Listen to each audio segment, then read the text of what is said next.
Tell me, when you look at Mike's career, especially those last 10, 15 years, people look at Mike, and since they're not fighters, Roy, they don't understand some of the choices he made and what's going on in his head. But since you were a fighter and you know, A, what it's like to be in the ring, C, what it's like to fight your demons, then to be in the public eye. I mean, for you to see the trajectory of Mike's, tragic career, the ups and the downs, can you see that and comprehend it more so than, say, the average person?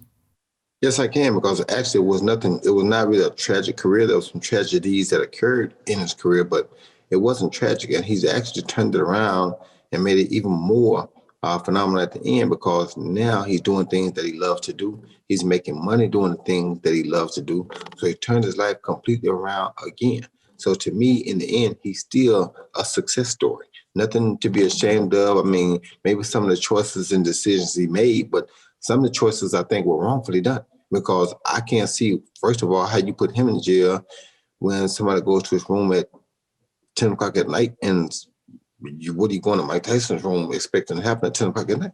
I mean, look how big Mike Tyson was. Look how huge Mike Tyson is. Who goes to Mike Tyson's room at 10 o'clock at night and not expecting something crazy to happen?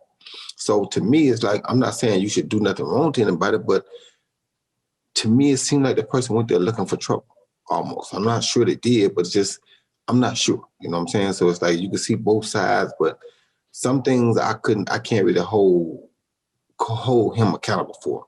Other things you can't hold him accountable for. So it's like he had his life, he had his ups and downs, which we all have our ups and downs. But for the most part, I don't see him being the bad guy people always try to make him out to be. I think he's a better guy than that, and I know he's a lot smarter than people make him out to be.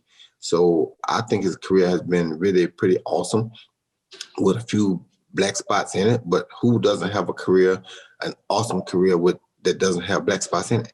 Even the ones that are not seen, they're there, so we just don't see them all. So everybody has these black spots, dark spots. Just some are negated differently by the public or by the media, and some are not. He is just so happen to all be out in the media. So he's no different than anybody else, in my opinion, just except that he did a great job recovering from where he started it.